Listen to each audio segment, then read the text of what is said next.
चलो हाँ जी बेटे, अपना नेक्स्ट चैप्टर है जरा वो है organisms and population. That is according to your syllabus ये अपना लास्ट चैप्टर है, बट जो दो चैप्टर्स डिलीटेड वाले पार्ट के अंदर है वो भी आप करांगे। ठीक है, इस तो बाद it will take hardly 5 to 6 lectures only.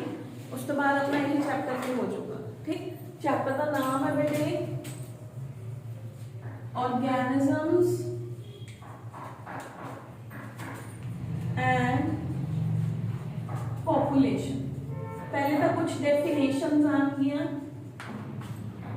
Then we will move toward the core of the chapter. ठीक है, अपने को इसके अंदर फर्स्ट डेफिनेशन के अंदर फर्स्ट पार्ट की आ गया बेटे।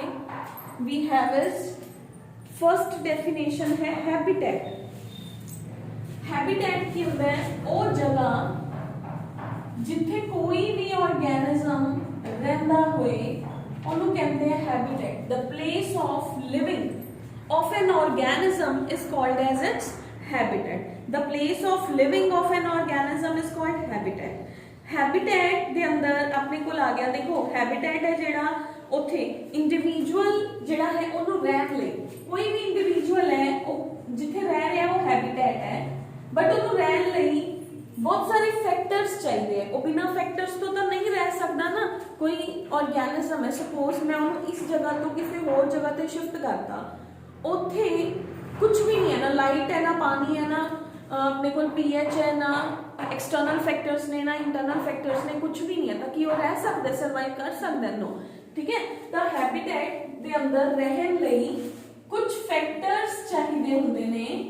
ਉਹ ਫੈਕਟਰਸ ਦੋ ਤਰ੍ਹਾਂ ਦੇ ਫੈਕਟਰਸ ਹੁੰਦੇ ਨੇ, ਅਬਾਇਓਟਿਕ ਫੈਕਟਰਸ ਜਾਂ abiotic factors means non living factors, temperature, pH, light, air, water etcetera. ठीक है, and living factor. Living factors ਕਿਹੜੇ ਹੋਗੇ? इंटरैक्शन विद ईच अदर, कि ਤੁਸੀਂ ਬਿਨਾਂ ਪੇੜਾਂ ਦੇ ਨਾਲ ਇੰਟਰੈਕਸ਼ਨ ਕੀਤੇ ਜੀ ਸਕਦੇ ਹੋ। ਜੇ ਤੁਹਾਨੂੰ ਪੇੜ फ्रूट्स ही ना देन, वेजिटेबल्स ना देन तो कि आप सर्वाइव कर सकते हैं? No, we can not survive without them. ठीक है, तो आपको जीन लई दो तरह के फैक्टर्स चाहिए ने, abiotic factors, non living factors and biotic factors या बायोलॉजिकल फैक्टर्स। ठीक है बेटे, इन्हां फैक्टर्स को आप बाद में डिटेल च डिस्कस करांगे। हुण अपने को नेक्स्ट डेफिनेशन है एनवायरनमेंट की। What is environment? एनवायरनमेंट अपने को है बेटे जिहदा मतलब है सराउंडिंग्स ऑफ एन ऑर्गेनिज्म। एक ऑर्गेनिज्म नु जीन लई जो भी ओदियां सराउंडिंग्स अवेलेबल ने ओनू आपां ओदा एनवायरनमेंट कहते हैं। Surroundings of an organism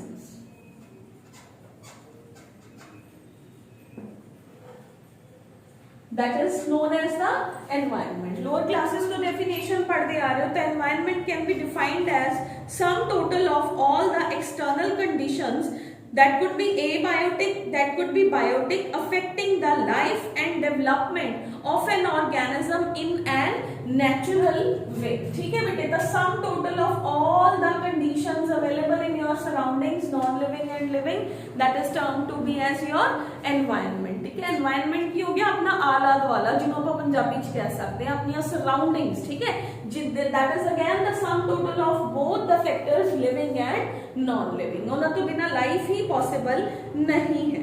Next अपने को है बेटे एक और definition है, that is called as the ecology। एक दो तीन क्वेश्चंस आएंगे।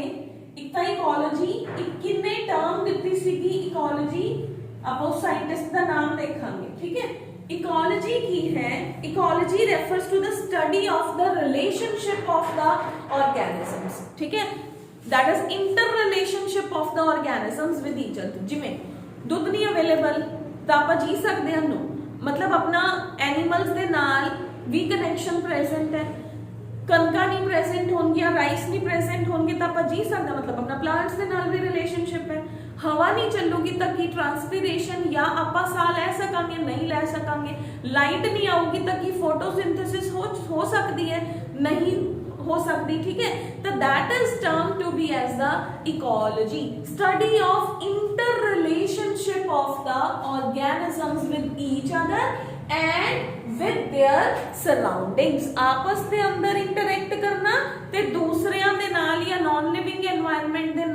इंटरैक्ट करना, that is called as ecology.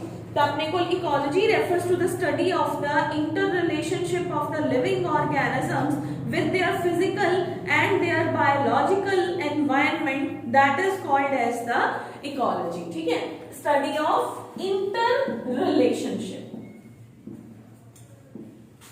of organisms with each other and their surrounding, interrelation। clear? Term ਦਿੱਤੀ ਸੀ कि बेटे अर्नेस्ट हैकल ने, इंपॉर्टेंट है, 1 मार्क क्वेश्चन के अंदर पूछ लिया जाता है, who coined the term ecology। ठीक है, इकोलॉजी जेड़ा है that is very very very important term according to your examination point of view। ठीक है, अर्नेस्ट हैकल ने टर्म ਦਿੱਤੀ ਸੀ इकोलॉजी। हुण है बेटे levels of organization। what do you mean by levels of organization? ਤੁਸੀਂ plus 1 ਦੇ ਅੰਦਰ chapter I think first chapter ही ਸੀगा वर्ल्ड ऑफ लिविंग्स, ਉਹਦੇ ਅੰਦਰ हायरार्की वर्ड पढ़ के भी आए हो। हायरार्की वर्ड ਉੱਥੇ ਤੁਸੀਂ ਕੀ ਪढ़ ਕੇ ਆਏ ਹੋ ਕਿ ਆਪਾਂ ਕਿਸੇ ਵੀ ਚੀਜ਼ ਨੂੰ ਪੜ੍ਹਨਾ ਹੈ ਤਾਂ ਆਪਾਂ ਉਹਦੇ ਛੋਟੀ ਟਰਮ ਤੋਂ ਸ਼ੁਰੂ ਕਰਕੇ ਵੱਡੇ ਵੱਲ ਚੱਲਾਂਗੇ, that is term to be as hierarchy। Hierarchy ਹਰ ਚੀਜ਼ 'ਚ ਹੁੰਦੀ ਹੈ। ਜਦੋਂ ਤੁਸੀਂ ਕੈਮਿਸਟਰੀ ਪੜ੍ਹਦੇ ਹੋ ਤਾਂ ਵੀ ਹਾਇਰਾਰਕੀ ਪੜ੍ਹਦੇ ਹੋ ਕਿ ਐਟਮਸ ਨੇ ਜਿਹੜੇ ਉਹ ਸਭ ਤੋਂ ਛੋਟੀ ਇਕਾਈ ਹੈ, ਐਟਮ ਮਿਲ ਕੇ ਮੋਲੀਕਿਊਲ ਬਣਾਉਂਦਾ ਹੈ, ਮੋਲੀਕਿਊਲਸ ਨੇ ਜਿਹੜੇ ਉਹ ਹਾਇਰ ਜਿਹੜੇ ਕੰਪਲੈਕਸ ਕੰਪਾਊਂਡਸ ਨੇ ਉਹ ਸਿੰਥੇਸਾਈਜ਼ ਕਰਦੇ ਆ। ਠੀਕ ਹੈ, ਐਵੇਂ ਹੀ ਆਪਣੇ ਕੋਲ ਜੋ ਵੀ ਬਾਇਓਲੋਜੀਕਲ ਚੀਜ਼ਾਂ ਨੇ ਇਹਨਾਂ ਦੇ ਅੰਦਰ ਵੀ ਆਪਣੇ ਕੋਲ ਹਾਇਰਾਰਕੀ ਹੁੰਦੀ ਹੈ ਕਿ ਸਭ ਤੋਂ ਛੋਟੀ ਤੇ ਸਭ ਤੋਂ ਬੜੀ ਇਕਾਈ ਵੱਲ ਆਪਾਂ ਚੱਲਾਂਗੇ। Means order of studying the things from the lower most from the base to the higher order, that is called as the hierarchy। the levels of hierarchy ਦੇ ਅੰਦਰ पहला अपन वर्ड क्लियर हो गया। हायरार्की का मतलब की है छोटे तो बड़े तक स्टडी करना, that is called as hierarchy। starting from the lower most stage and moving toward the higher most stage, that is termed to be as the hierarchy। ठीक है, हायरार्की ਦਾ ਸਿੰਪਲੀ मीनिंग है बेटे ਕਿਸੇ ਵੀ ਚੀਜ਼ ਨੂੰ ਉਹਨਾਂ ਦੇ ਰੈਂਕ ਦੇ ਅਕੋਰਡਿੰਗ ਅਸੈਂਡਿੰਗ ਆਰਡਰ ਜਾਂ ਡਿਸੈਂਡਿੰਗ ਆਰਡਰ ਦੇ ਅੰਦਰ ਸਟੱਡੀ ਕਰਨਾ। ਫॉर एग्जांपल सब तो पहले मोनरा, मोनरा तो बाद प्रोटिस्टा, प्रोटिस्टा तो बाद फंजाई, फंजाई तो बाद अपने को प्लांटिंग। बट ये सही ऑर्डर नहीं है, हायरार्की नहीं है। हायरार्की दे अंदर तुसी किवें पढ़दे हो स्पीशीज, स्पीशीज तो बाद जीनस, ਜਿਹੜਾ ਤੁਸੀਂ ਪੜ੍ਹਦੇ ਹੋ ਇੱਕ ਤੁਸੀਂ ਸੌਂਗ ਜਿਹਾ ਵੀ ਪੜ੍ਹਦੇ ਹੋ ਤੁਸੀਂ ਕਲਾਸ 9 ਦੇ ਅੰਦਰ ਕੀਪ ਦ ਪੌਟਸ ਕਲੀਨ, है ना, ਐਵੇਂ ਵਾਲਾ ਸੀਗਾ ਨਾ, ਫੈਮਿਲੀ, ਆਰਡਰ, ਫਾਈਲਮ। ठीक है, देन किंगडम, तो that is called as hierarchy. अपन सब तो छोटे तो शुरू कितना स्पीशीज, स्पीशीज तो शुरू करके we are moving toward the kingdom. Clear, तो हायरार्की है। तो अपने कोल hierarchy according to ecology hierarchy अपने कोल दो तरह दी है बेटे, 3 तरह दी, physical, biological and ecological. Clear, 3 types of hierarchy अपन पढ़ांगे। We will study the hierarchy in 3 orders: physical, biological and ecological। physical hierarchy,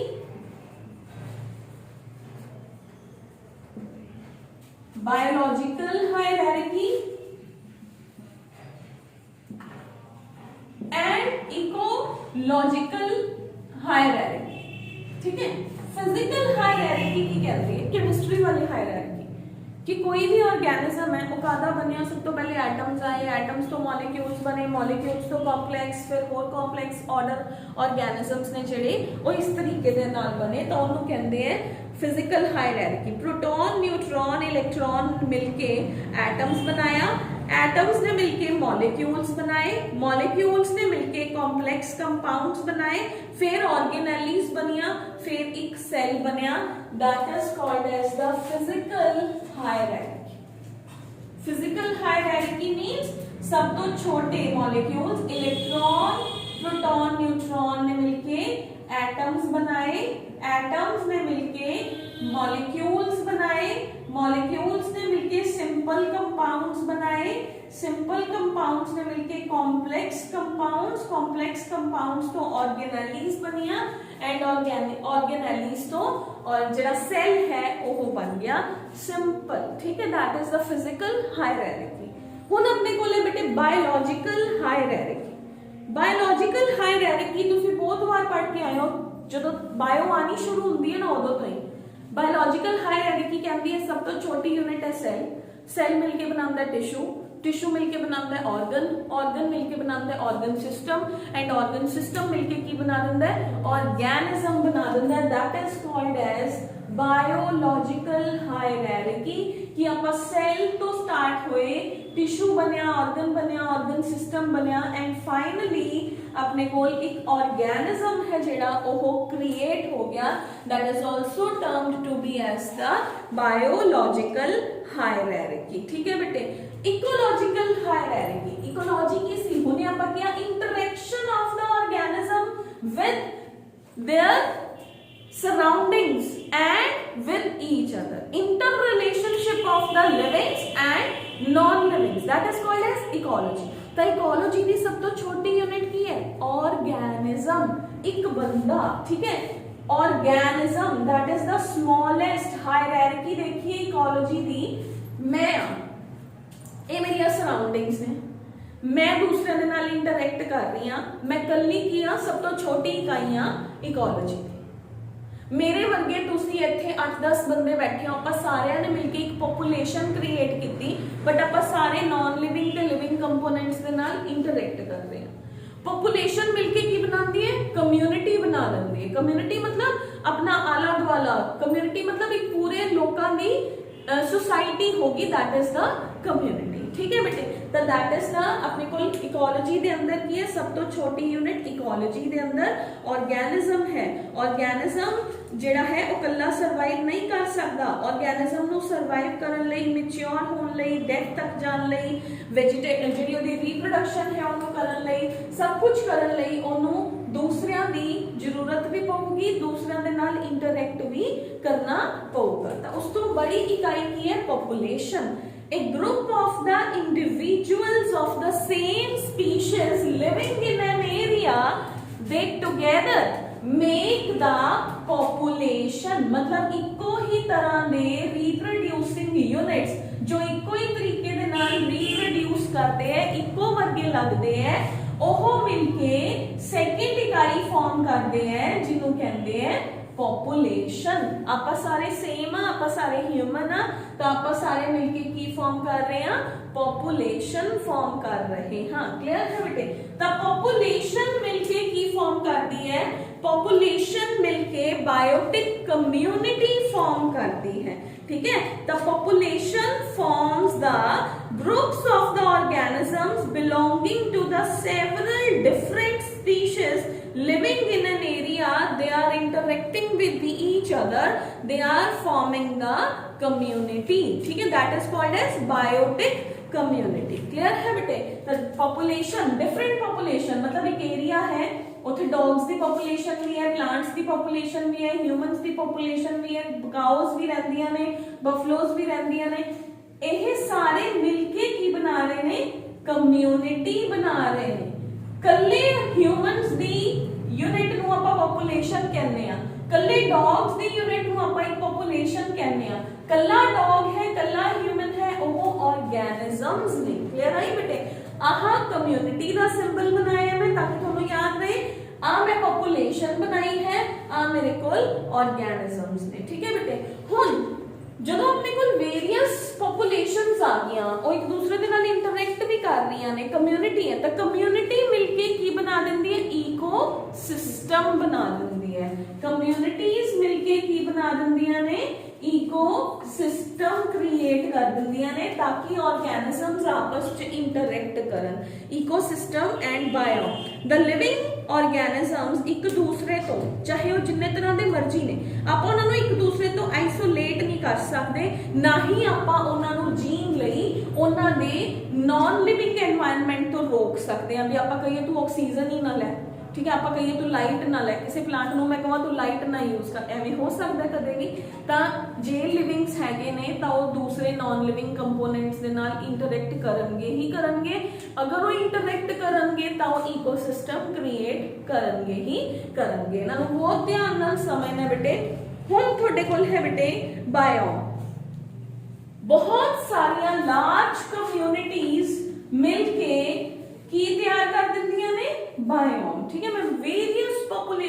इकट्ठा कर लिया कि रीजनस बना ले, टुंड्रा, एल्पाइन, इत्थे एवें दी इन्ने प्लांट्स ने, इत्थे एवें दे प्लांट्स ने, उन्होंने मैं कहूँगी यह टुंड्रा एल्पाइन है, एक बायोम है, ये दूसरा बायोम है, ये तीसरा बायोम, जिथे बहुत सारिया कम्यूनिटीज इकट्ठियां प्रेजेंट हो, ठीक है। तो that is called as the biome.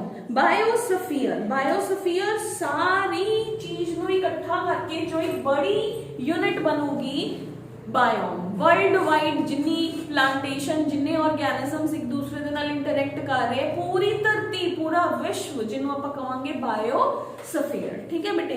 The biosphere, all the ecosystems of the world together are called as the biospheres. तो समझ आ गया level of hierarchy in ecology, organism तो शुरू होने आ, बायोस्फीयर तक पहुंच जाने आ। Level of hierarchy in biology, cell तो शुरू हो, ऑर्गेनिज्म तक चले जाओ। Level of hierarchy physically, electron protons तो शुरू हो जाओ, कॉम्प्लेक्स कंपाउंड्स तक चले जाओ, they are the levels of the hierarchy, ठीक है बेटे।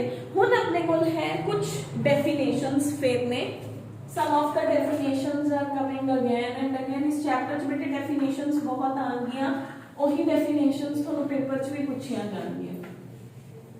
हुन ਜਿਹੜੀਆਂ डेफिनेशंस ने बेटे ਉਹ चार ने, weather, climate, habitat, micro habitat and niche.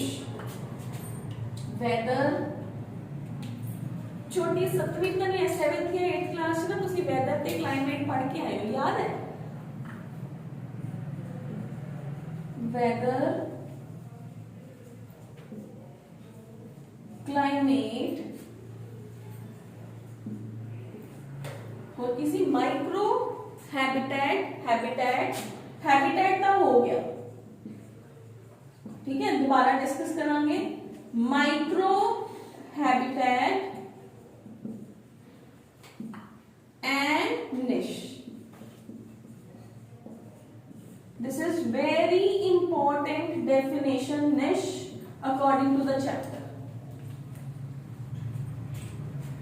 Weather की होंगे बेटे, तुसी न्यूज़ चैनल ते देखते हो, वेदर रिपोर्ट है, वेदर फोरकास्टिंग है ना, रोज आता है। तुसी किसी कंट्री च घूमन जाना है, उदों तुसी वेदर नहीं यूज करते वर्ड, उदों आपां वर्ड यूज करते उदों क्लाइमेट किवें दा है। Can you differentiate between the to कि आपां किते घूमन जाना है, मैं मनाली घूमन जाना है, मैं किसी को फोन करूंगी, मैं यूज करूंगी वर्ड क्लाइमेट, मैं वेदर नहीं यूज करूंगी, क्लाइमेट।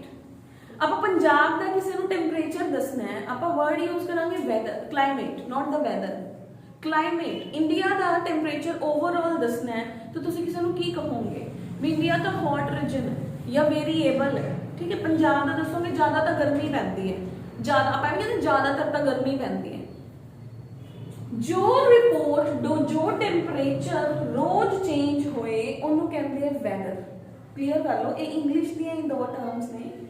जो न्यूज़ चैनल ते आ रहा होंगे ना, वो दिखाते गुवाहाटी, असम, पंजाब, चंडीगढ़, और रोज की रिपोर्ट होती है कि सवेरे इन्ना टेंपरेचर और नाइट डे दोनों का लिखते हैं। सवेरे जी सूरज इन्ना तेज सीगा, इन्ना टेंपरेचर है, रात को इन्ना है, that is the weather report. Daily temperature या वी कैन सी क्लाइमेट जो अपने को आ गया, डेली दा एटमोसफेयर की जी शॉर्ट टर्म प्रॉपर्टी है, the short term properties of the atmosphere such as humidity, rainfall, pressure, sunshine, cloud cover, we can say daily at the given time at the given place, that is called as the weather. Short time report of a given area on the daily basis about temperature, ठीक है। short time report is called as weather, clear। Climate की हो गया, 6 महीने का इकट्ठा ही दस दो, साल का इकट्ठा दस दो, गर्मी पैंदी है, सर्दी पैंदी है, अप्रैल चो लैके अक्टूबर तक तो गर्मी है, बहुत पीकते हैं, फिर अक्टूबर तो लैके अप्रैल तक या मार्च तक सर्दी पैंदी रहती है, दैट इज सर्दी ते गर्मी। 6 महीने का इकट्ठा, रोज थोड़ी दस रही हैं भी जून के अंदर बर्फ जी है गर्मी पैनी शुरू होगी, लोगों को पसीने आने शुरू हो गए, दिसंबर के अंदर बर्फ पैनी शुरू हो गई, पर रोज तो नहीं ना दस रहे। जो आप इकट्ठा दस रहे 6 मंथ्स यूज कर ले तो होंगे climate, clear. Over the time मतलब it refers to the average weather condition, that is over a long period period of time, ठीक है, लॉन्ग पीरियड ऑफ टाइम जो ਆਪਾਂ ਨੇ ਕਿਸੇ ਨੂੰ ਆਪਣੇ ਰੀਜਨ ਦਾ क्लाइमेट, जो अपने रीजन का टेंपरेचर, ह्यूमिडिटी, जो भी आप over the long period of time दस रहे हैं, that is called as climate. Clear है बेटे? अगली डेफिनेशंस ने तीन। हैबिटेट, हैबिटेट में ਤੁਹਾਨੂੰ ਹੁਣੇ भी दसिया ਸੀਗਾ। हैबिटेट की हो गया, की दसिया ਸੀਗਾ ਆਪਾਂ ने हैबिटेट की डेफिनेशन दसो एनीवन? हैबिटेट ਸੀਗਾ बेटे प्लेस ऑफ लिविंग, ਤੁਸੀਂ ਕਿੱਥੇ ਰਹਿ ਰਹੇ ਹੋ, ਉਹ ਤੁਹਾਡਾ ਹੈਬਿਟੈਟ ਹੈ। ਤੁਸੀਂ ਗੁਫਾ ਬਣਾ ਕੇ ਰਹਿ ਰਹੇ ਹੋ, ਤੁਸੀਂ ਘਰ 'ਚ ਰਹਿ ਰਹੇ ਹੋ, ਉਹ ਤੁਹਾਡਾ ਹੈਬਿਟੈਟ ਹੈ। ਤੁਸੀਂ ਜੰਗਲ 'ਚ ਰਹਿ ਰਹੇ ਹੋ, ਤੁਸੀਂ ਜਿਹੜਾ ਆਪਣੇ ਪਾਣੀ 'ਚ ਰਹਿ ਰਹੇ ਹੋ, ਕਿਸ ਜਗ੍ਹਾ ਤੇ ਰਹਿ ਰਹੇ ਹੋ, that is your habitat. You are aquatic, you are terrestrial, ਉਹ ਤੁਹਾਡਾ हैबिटेट है। ठीक है बेटे? The place where an organism can live, living place ਆਪਾਂ ਜਿਹਨੂੰ ਕਹਿ ਸਕਦੇ ਹਾਂ, that is called as the habitat. Clear? Micro habitat, ठीक है, हैबिटेट के अंदर अपने को की आ गया, ਇਹਦੇ ਬਿਹਾਫ ਤੇ ਆਪਾਂ ਕਹਿ ਸਕਦੇ ਕਿ ਇਹ ਪਾਣੀ 'ਚ ਰਹਿਣ ਵਾਲਾ ਜੀਵ ਹੈ, ਇਹ ਲੈਂਡ ਤੇ ਰਹਿ ਸਕਦਾ ਹੈ, ਇਹ ਕਿਵੇਂ ਸਰਵਾਈਵ ਕਰੇ, ਛਾਲਾ ਮਾਰਦਾ, ਆਪਾਂ ਮੌਂਕੀ ਦਾ ਐਵੇਂ ਕਹਿੰਦੇ ਨਾ, ਫਜ਼ੋਰੀਅਲ ਦਾ ਮਤਲਬ ਗੁਫਾ ਬਣਾ ਕੇ ਰਹਿੰਦਾ ਹੈ ਜਿਹੜਾ।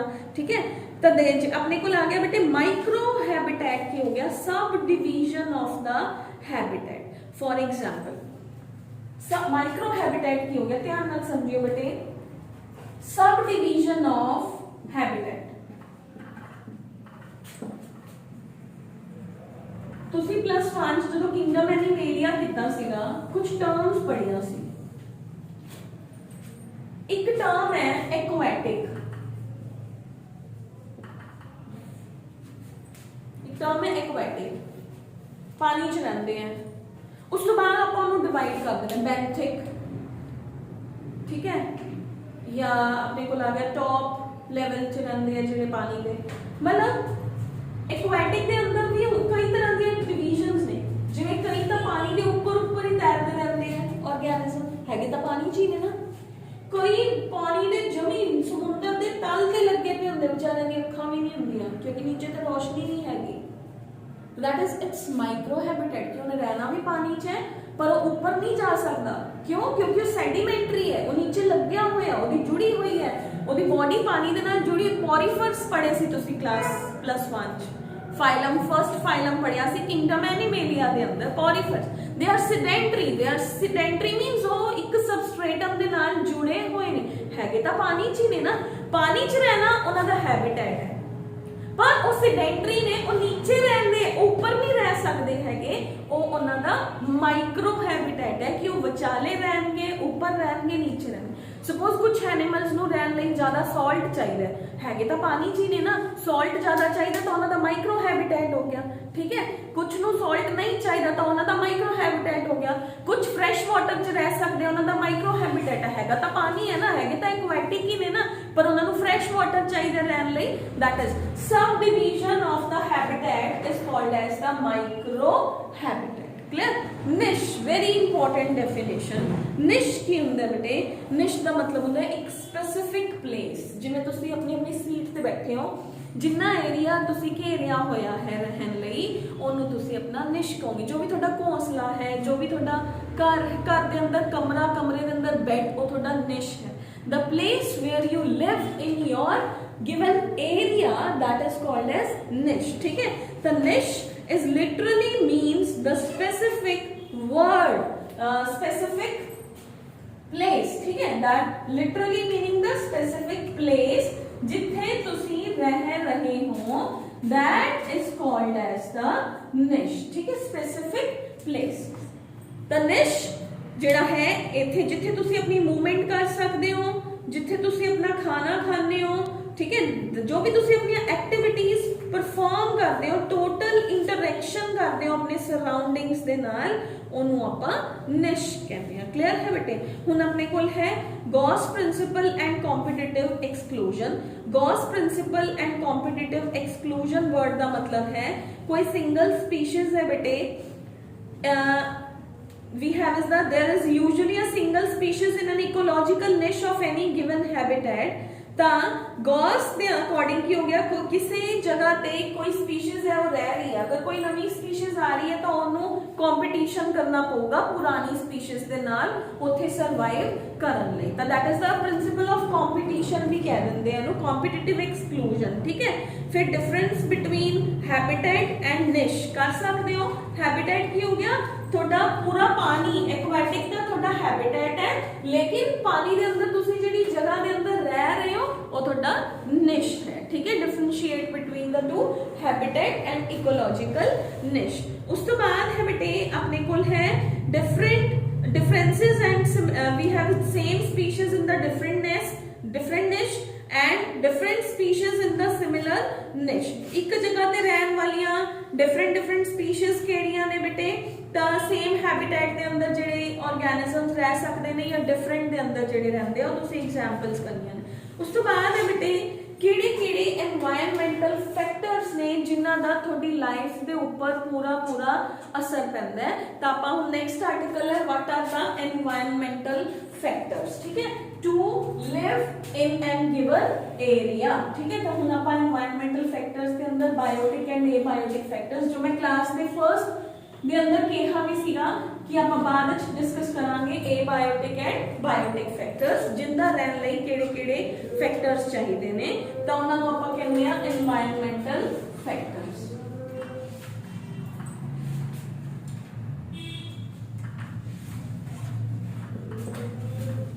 एनवायरमेंटल फैक्टर्स फैक्टर्स के अंदर बेटे अपने को आ गया डायरेक्ट फैक्टर्स, मतलब अपन जिंदा रहने लई सपोज एक पेड़ है उन्होंने सॉइल चो न्यूट्रिशन की लोड़ होगी तो उन्होंने सॉइल ते न्यूट्रिएंट्स डायरेक्ट फैक्टर है। इनडायरेक्ट फैक्टर की हो गया अपने को, इनडायरेक्ट फैक्टर हवा का चलना जरूरी है, सॉइल के अंदर माइक्रो ऑर्गेनिजम्स का होना भी जरूरी है। तो दोनों ही फैक्टर रिक्वायर्ड है, डायरेक्ट फैक्टर्स भी रिक्वायर्ड है, इनडायरेक्ट फैक्टर्स भी रिक्वायर्ड है। ठीक है, but on the basis of nature ਆਪਾਂ ਨੂੰ दो तरह के फैक्टर्स जरूरी चाहिए हैं। such factors are called as abiotic factors and biotic factors। ठीक है, इनडायरेक्ट एंड डायरेक्ट का मतलब तो हो गया चाहिए, चाहे वो इनडायरेक्टली चाहिए चाहे डायरेक्टली चाहिए, बट अपन दो फैक्टर्स कंपलसरी ने, abiotic non living factors and biotic means living factors. Clear है बेटे? तो अपने को किया गया एबायोटिक फैक्टर्स के अंदर सब तो पहले है अपने को climatic factors and edaphic factors. Climatic factors का मतलब है जो टेंपरेचर के नाल सीधे क्लैश करते हैं, लाइट टेंपरेचर एयर विंड उन्होंने कहते हैं क्लाइमेटिक फैक्टर। एडेफिक हुंदा है धरती दी बनतर दे हिसाब नाल, धरती दी बनतर दे हिसाब नाल मतलब किथे सॉइल किवें दी है, किथे लाइट कितनी पै रही है। ठीक है, उन्होंने कहते एडेफिक फैक्टर। एडेफिक दे अंदर आ गया सॉइल का टेक्सचर किवें है, सॉइल के अंदर मिनरल्स किवें दे ने, तुसीं उत्थे किवें दी फसलां उगा सकते हो, किवें दा पीएच है, किवें दे मतलब मिनरलाइजेशन है। ठीक है, तो अपने को फर्स्ट एडेफिक फैक्टर के अंदर फर्स्ट डिस्कस कर रहे हैं बेटे ਆਪਾਂ फर्स्ट क्लाइमेटिक फैक्टर्स डिस्कस करांगे, that is the abiotic factors के अंदर अपने को दो तरह के फैक्टर्स ने, climatic factors and edaphic factors. Climate factors का मतलब हुंदा है जो सीधे टेंपरेचर दी रेंज दे नाल ताल्लुक रखते हैं। एडेफिक मतलब जो धरती दी बनतर दे नाल ताल्लुक रखते हैं, मतलब सॉइल के अंदर किवें दे पार्टिकल्स ने, उन्हां दा टेक्सचर की है, जिवें तुसीं कहंदे रेतीली मिट्टी, डेजर्ट सॉइल है जिहड़ी आ लूमी सॉइल है, किवें दी सॉइल है, किवें दे ओहदे अंदर मिनरल्स ने, ब्लैक सॉइल है, रेड सॉइल है। तुसीं इह जिवें तुसीं 7th 6th क्लास च पढ़दे सीगे ना, जिवें coarse soil, less coarse soil, porous soil, ਆਪਾਂ ਹੁਣ ਉਹੀ ਸਾਰਾ ਕੁਝ ਪੜਾਂਗੇ। ਹੁਣ ਤੁਸੀਂ ਆਏ ਸੋਚਣਾ ਵੀ we are moving in the back, ਆਪਾਂ ਹਿਸਟਰੀ ਚ ਜਾ ਰਹੇ ਹਾਂ, you are studying in class 6th और क्लास 7th। ठीक है, बट ਉਹਦੇ ਨਾਲੋਂ ਥੋੜਾ ਜਿਹਾ ਡਿਟੇਲ ਚ ਹੈ, बट हैगा सब कुछ वही है जो ਤੁਸੀਂ ਪਹਿਲਾਂ ਕਰ ਚੁੱਕੇ। ठीक है, ਤਾਂ ਆਪਣੇ ਕੋਲ ਫਰਸਟ ਹੈ ਬੇਟੇ ਐਟਮੋਸਫੇਅਰ। सब तो पहले आ गया कि एटमॉस्फेयर है ਜਿਹੜਾ ਇਹਦੇ ਅੰਦਰ ਇੱਕ ਆਪਾਂ ਸਭ ਤੋਂ ਪਹਿਲੇ क्लाइमेटिक फैक्टर्स डिस्कस कर रहे हैं बेटे। क्लाइमेटिक फैक्टर के अंदर फर्स्ट फैक्टर है एटमॉस्फेयर, मतलब ਜਿਹੜਾ ਆਪਣਾ एटमॉस्फेयर है ਕੀ ਹੈ, अर्थ ਦੀਆਂ लेयर्स ने, लिथोस्फीयर, हाइड्रोस्फीयर, आयनोस्फीयर। ठीक है, लेयर्स ऑफ द अर्थ किथे किथे किन्नी अपने कोल की चीज़ां एयर किवें दी प्रेजेंट है। ठीक है, तो ये जनरलाइज्ड चीज़ां ने। तो अपने कोल सब तो फर्स्ट है एयर, फर्स्ट फैक्टर ही कह लो कि अपने को एबायोटिक फैक्टर दे अंदर फर्स्ट है एयर दा ह्यूमन दी लाइफ दे नाल पोल्यूशन दे नाल की रिलेशनशिप है, ठीक है। एयर दे अंदर कितना फर्स्ट फैक्टर आपा की कहता, air is the first factor in the climate. तो फर्स्ट फैक्टर दे अंदर है अर्थ दे अंदर वाटर वेपर किन्ने हैं, एयर दे अंदर वाटर वेपर किन्ने हैं, वो कितनी तेजी नाल चलदी है, ठंडी हवा है, स्ट्रॉम आ रहा है, हुरिकेन मतलब बहुत जोर दी उत्थे की आ रहे ने, स्ट्रॉम्स आ रहे ने कि तो देखो इथे सिंपलीफाइड करके देखते हैं आप एयर दे नाल ਤੁਹਾਡਾ ਕੀ ਤਾਲੁਕ है। फर्स्टली ह्यूमन पोल्यूशन कर रहे हैं, तुसी जिस जगह तुसी दिल्ली च रह रहे हो पोल्यूशन बहुत ज्यादा है, जिवें तुसी एयर ਦੇ ਅੰਦਰ ਜਾਓਗੇ ਤਾਂ ਪਲਾਂਟਸ ਨੂੰ ਵੀ ਤਾਂ ਪੋਲਿਊਸ਼ਨ ਦਾ ਇਫੈਕਟ ਪਊਗਾ ਹੀ ਨਾ, ਵੈਜੀਟੇਸ਼ਨ ਦੇ ਉੱਪਰ ਵੀ ਤਾਂ ਇਫੈਕਟ ਪੈਂਦਾ ਹੀ ਹੈ, ਪੋਲਿਊਸ਼ਨ ਦਾ ਫਰਸਟ ਇਫੈਕਟ ਹੋ ਗਿਆ। ਸੈਕਿੰਡ ਹੈ ਮੰਨ ਲਓ ਆਪਾਂ ਰਾਜਸਥਾਨ ਦੇ ਅੰਦਰ ਰਹਿ ਰਹੇ ਹਾਂ, ਰਾਜਸਥਾਨ ਦੇ ਅੰਦਰ ਰਹਿ ਰਹੇ ਹਾਂ ਤਾਂ ਜ਼ੋਰ ਦੀ ਹਵਾਵਾਂ ਚੱਲ ਰਹੀਆਂ ਨੇ, ਪੰਜਾਬ 'ਚ ਰਹਿ ਰਹੇ ਹੋ ਤਾਂ 에ਅਰ ਕਰੰਟ ਕਦੇ ਆਉਂਦਾ ਹੈ ਕਦੇ ਨਹੀਂ ਆਉਂਦਾ, ਰੁਕ ਗਿਆ बहुत जोर की हवा चली फिर रुक गई फिर जोर की चल गई, दैट इज हर जगह पे एयर करंट्स डिफरेंट ने, ओदे अकॉर्डिंग ही उस जगह के अंदर प्लांटेशन एनिमल्स जिन्हों आप फ्लोरा एंड फौना कहते हैं वो प्रेजेंट होंगे, ठीक है। तो एयर के अंदर पहली गल हुंदा की है, one thing is pollution, second is water vapour, third is wind current, ठीक है। फोर्थ इज डस्ट मतलब ओदे अंदर रेता मिट्टी जो भी है। हुण अपने कोल एयर दा ऑर्गेनिजम्स के ऊपर की इफेक्ट है, प्लांट्स के ऊपर की इफेक्ट है। अगर एयर नहीं होगी तो प्लांट्स के अंदर ट्रांसपीरेशन ही रुक जाएगी, स्टोमेटास ओपन नहीं होंगे, हवा नहीं चलूगी, ट्रांसपीरेशन रुक जाएगी, तो प्लांट जिहड़ा है वो पूरा एक्टिवली अपनी फोटोसिंथेसिस अपना जो भी एक्टिव प्रोसेसेस है वो नहीं कर पाऊगा। ह्यूमन या एनिमल के ऊपर की फर्क पैंदा है, एनिमल है जिहड़ा बेटे देखो अगर किसी जगह पे बहुत जोर की तूफान आ रहे ने, हुरिकेन आ रहे ने, तो उस जगह पे थोड़ा खड़े होना भी डिफिकल्ट हो जाता है, वो थोनू नाल ही घुमा ना ले, ठीक है। तो दैट इज द एयर तो बिना देखो उस तो इलावा की होगा अपने कोल एयर का होर की इफेक्ट है, एयर दे नाल जिन्ने भी अपने प्लांट्स ने उन्हां दे अंदर जिहड़ा प्रॉपर जिहड़ियां गैसेस का एक्सचेंज है वो नहीं हो पाऊगा एयर तो बिना, तो दैट इज द इनडायरेक्ट और physiological effects of the air. The air is very very very important for both, that is for the animals as well as for the plants to survive, that is the abiotic factor, first abiotic factor है, ठीक है। Second abiotic factor है बेटे अपने कोल water. ये तो शायद मैं दसन की भी लोड़ नहीं है कि वाटर है जिहड़ा that is very very very important. ये तो आप दो ही चीज़ें देखते हैं, अगर ह्यूमन लई या एनिमल्स लई वाटर नहीं होगा तो अपनी बॉडी के अंदर क्योंकि 80% कॉन्स्टिट्यूएंसी ब्लड दी वाटर ही है, ठीक है। 20% ਉਹਦੇ अंदर आप कहने हैं कि सैल्स प्रेजेंट ने, अगर आप इन जनरल गल करते हैं तो अपनी बॉडी के अंदर हर ऑर्गन को वर्क करने लिए वाटर चाहिए, तो अपनी बेसिक प्रोसेसेस रुक जाएंगियां। सेकेंड की हो गया प्लांट्स भी तो अपने मिनरल्स वाटर के थ्रू लेते हैं, जाइलम के थ्रू वाटर है जिहड़ा उहदा ट्रांसपोर्टेशन हुंदा है, तो प्लांट की बॉडी के अंदर भी वो प्रोसेसेस ने जिहड़ियां वो रुक जाएंगियां, ठीक है। तो अपने कोल करैक्टर्स ऑफ वाटर की है, water is the mixture of hydrogen and oxygen, जिहदे अंदर 2 molecules of hydrogen 1 molecule of oxygen है, टेस्टलेस है, कलरलेस है, इसका कोई टेस्ट नहीं है, कोई कलर नहीं है, तुसी जनरली रीड करोगे तो वो अपने आप इजीली लर्न हो जाएगा। डिस्ट्रीब्यूशन ऑफ वाटर अर्थ के डिफरेंट रीजन्स के अंदर डिफरेंट अमाउंट्स ऑफ वाटर है जिहड़ा वो प्रेजेंट है, बट जिहदे चो ये मन्निया जाता है कि पीन लायक पानी है जिहड़ा वो बहुत ही घट है, बाकी हर जगह पे सॉल्टी वाटर प्रेजेंट है, ठीक है। अर्थ का बहुत सारा हिस्सा ਉਹਦੇ ਤੇ पानी प्रेजेंट है, तो पानी ਨੂੰ बैलेंस करना बहुत जरूरी है। वाटर बैलेंस होने ਲਈ ਕੀ ਹੋਊਗਾ, ਕੀ ਹੁੰਦਾ है वाटर बैलेंसिंग ਲਈ ਕੀ ਹੁੰਦਾ है, सब तो पहले वाटर वेपर उठते हैं, क्लाउड्स बनते हैं, फिर टेंपरेचर चेंज होता है तो क्लाउड्स चो वाटर है जिहड़ा वो रेन की फॉर्म के अंदर नीचे आ जाता है। अगर यही साइकिल ग्लोबल वाटर साइकिल नहीं चलूगा तो अपने कोल ऑर्गेनिजम्स का जीना ही डिफिकल्ट हो जाएगा। क्लियर है बेटे। तो ऑर्गेनिजम्स दी एडेप्टेशंस की ने कुछ ऑर्गेनिजम्स ने जिहड़े वो पानी की कमी के अंदर सर्वाइव कर सकते, जिवें डेजर्ट प्लांट्स ने, डेजर्ट एनिमल्स ने, कुछ नूं जीण लई सिर्फ पानी ही पानी चाहिए, जिवें फिशेस ने। That is the various organisms have various adaptations to live in water और to live in the lacking ability of the water। ठीक है, the different organisms की body differently adapted होंदी है। ठीक है, shall we move on? और बहुत है ना बेटे, बहुत है। तो नेक्स्ट अपने को है बेटे ह्यूमिडिटी, अगला एबायोटिक फैक्टर है, और कल की क्लास के अंदर डिस्कस करांगे, नहीं तो फिर बहुत ज़्यादा हो जाएगा। ठीक है, नोट्स मैं थोड़ा डिस्ट्रीब्यूट करते हैं, जिन्होंने नोट्स रह गए वो बच्चे नेक्स्ट क्लास के अंदर नोट्स ले लियो। ठीक है।